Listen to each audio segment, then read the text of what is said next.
Okay, welcome to another edition of International Soccer Break. I'm your host, Sahil, and we are continuing our coverage of the African Cup of Nations. I am here today. The rest of the team will be joining at some point later in the week. But for today's matches, let's get into it. If this sounds like something that would be interesting to you, please go ahead and subscribe to the channel, hit the like button, and hit the notification icon to be notified of new videos. So let's start off in the first match of the day, and it was quite an exciting match.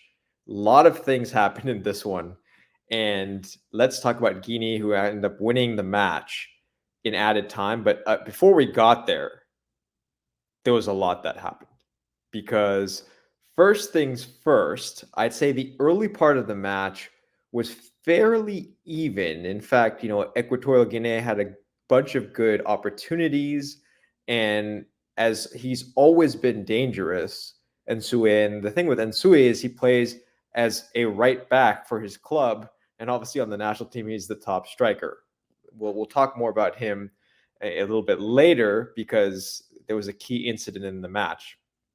I do want to talk about leading up to the red card. And this red card was an interesting red card because the player on Equatorial Guinea got the ball first, but it was a situation where it was a high boot, and basically the player's boot took out the other guy, right? So I think it's a tricky situation because I've seen these given as yellows and I've seen them given as reds. And I think the inconsistency in refereeing is something that really needs to be looked at.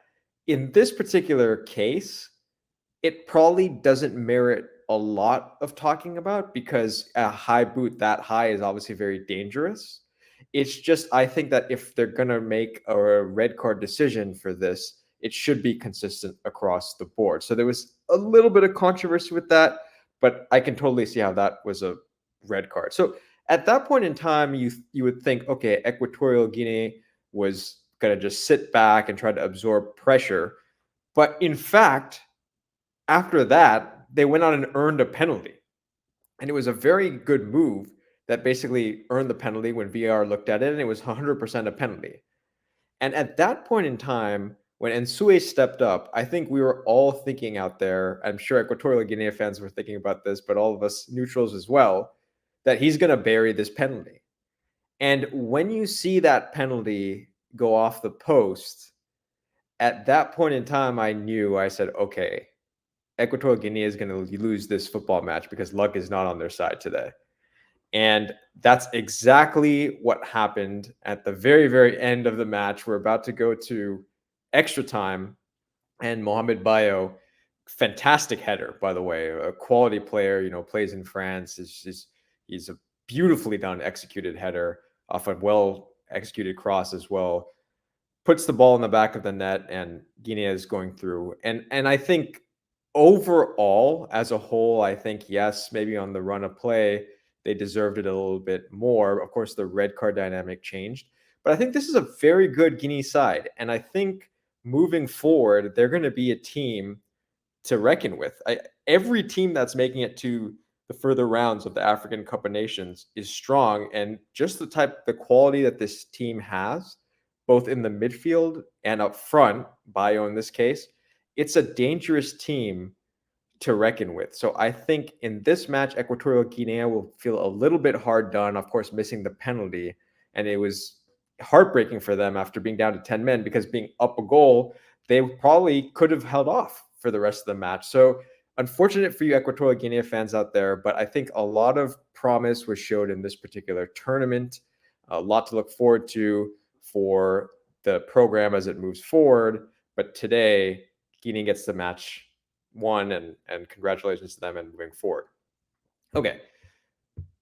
Getting into the match of the night between DR Congo and Egypt. Of course, no Mohamed Salah for Egypt. And I think this is where they missed a player like Mohamed Salah with that little bit of extra quality. Because this match was a situation where early on Egypt was dominating the possession. But still, despite that, a majority of the very good chances, in my mind, fell to DR Congo. And right off the bat, of course, they got their goal first. Right off the bat, I could tell. I said, okay, whenever DR Congo has the ball in the box in threatening situations, they look like the more dangerous team. And I think Egypt, despite all the possession, I never really felt that there was a major threat throughout the match.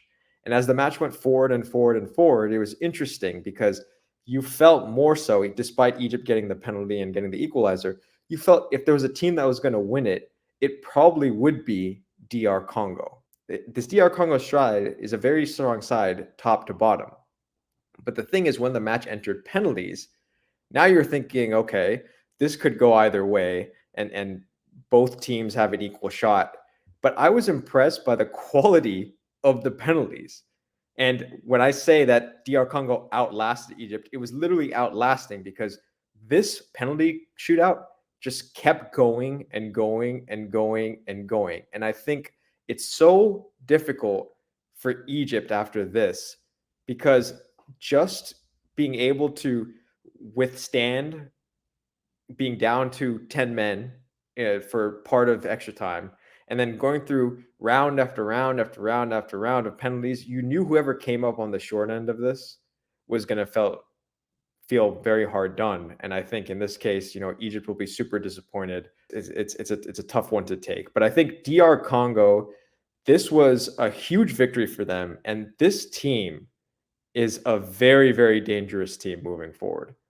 The fact of the matter is, as I mentioned before with Guinea, any team that makes it this far in the African Cup of Nations is going to be a force to be reckoned with. But this particular team basically has the balance from the back to the front, and it's going to be a tough out no matter who they play moving forward. So I think for the fans in DR Congo, this is something to get excited about.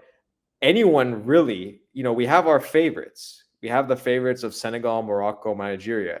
But on a given day, the fact that you get through a penalty shootout like this, winning 8-7 after multiple rounds, it builds resilience, it builds character, it builds togetherness, it builds all of these things. And who knows, this just could be DR Congo's year. So that's that. We'll wrap there. But keep watching the African Cup of Nations. Congratulations to Guinea and DR Congo. Commiserations to Equatorial Guinea and Egypt. And as we move forward, keep watching the beautiful game. Keep watching the African Cup of Nations. Let's go.